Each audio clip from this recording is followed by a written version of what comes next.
Literally right before I hit record on today's video, I noticed the Vikings injury report. So let's get this out the way first. I'm going to start with Carolina's defense and what the Vikings should look out for.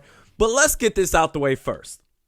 As of Thursday, on the Vikings injury report, both Justin Jefferson and Adam Thielen were non-participants in practice the last 2 days.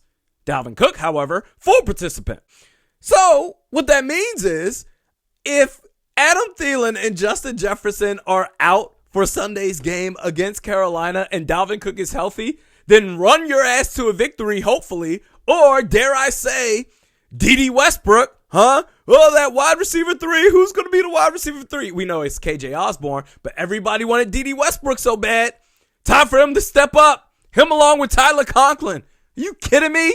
Now, assuming that the Vikings players, our receivers, can be healthy, that would be great. I'm going to go about this in the best case scenario.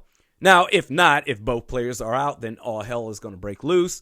But starting with Carolina's defense, you know how I talked about a couple of weeks ago, Vikings versus Browns preview. Yeah, the Browns defense, they're good, but I don't know how good they really are. The Panthers defense is really good. Derek Brown on the defensive line. Brian Burns always finds a way to be around the football. Jermaine Carter, he's a disruptor. Hassan Reddick, the same. Shaq Thompson, he's their star at the linebacker group. But as of Thursday, really Thursday and Wednesday, he was a non-participant in practice with a foot injury. And going to their secondary, Dante Jackson and A.J. Bouye, that's a tough pair of corners to play against. If the Vikings are, and I can't stress this enough, folks, if Justin Jefferson and Adam Thielen are out, this may be too much for the Vikings to try to overcome. If they are able to play, regardless whether they play or not, you have to take what the defense gives you. Don't play down. This isn't Detroit, okay? This is a tough-ass physical defense that you're going up against in Carolina. Take what the defense gives you, and Clint Kubiak, you have to be on your A game calling quality plays at the right time. Otherwise, if you play down to your opponent like you did, or not even down to your opponent, Carolina's a good team. They're 3-2, but they're still a good team. If you do what you did against Detroit, against Carolina, you deserve to lose. Now, going to the Carolina Panthers offense, we'll start with their offensive line.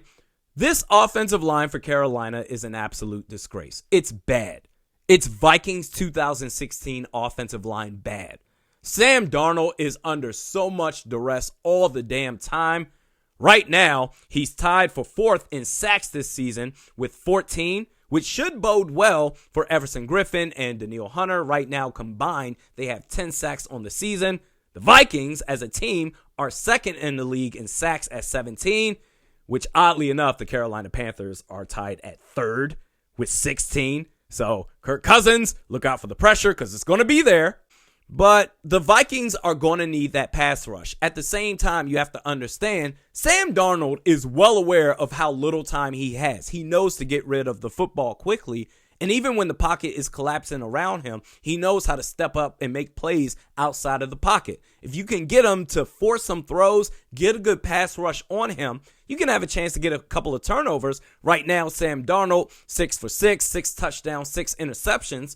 But they really like to use the run game and the screen game to offset the pass rush. So is Christian McCaffrey going to play?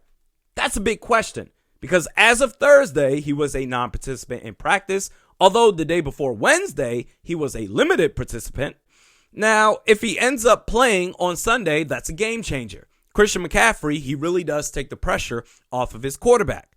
In that event, the Vikings linebackers, they need to play sideline to sideline. Anthony Barr, if you feel like playing, that would be great.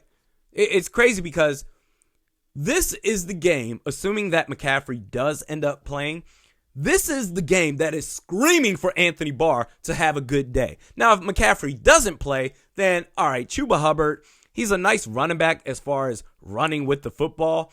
Not so great catching passes out the backfield, going to the receivers. Robbie Anderson, this dude is so talented. I don't understand how he's been so disappointing for Carolina this year. I wanted the Vikings to go after him, which is crazy because Robbie Anderson and Carolina has the same quarterback he had in New York where he was successful. I don't get it. DJ Moore has to be the focus. That is their true threat. So, Bashaud Breeland, you were so busy shaking your ass on Twitter, I'm all big and bad. This is the game where you have to step up. If you see DJ Moore across from you, you need to make a play. No questions asked. This game, again, this goes back. If the Vikings are without their 2-star receivers, I mean, this is already a tough game baseline, all things being equal. But if their 2 receivers don't play, it will be a miracle if the Vikings can win that game. But assuming that they do play, the Vikings need to have a lights-out defensive performance. The opportunity is there, even though it's on the road. I'm going to assume that the Vikings receivers are going to play. And I'm going to assume that the Vikings, oh my God, I can't believe I'm about to do this, that the Vikings are going to win this game 21-20. A nail biter, because of course it is. That's how the games always end for the Vikings, right? At least this season. 21-20 Vikings. Next video is on Monday, reacting to whatever the hell happens on Sunday. We'll see you then.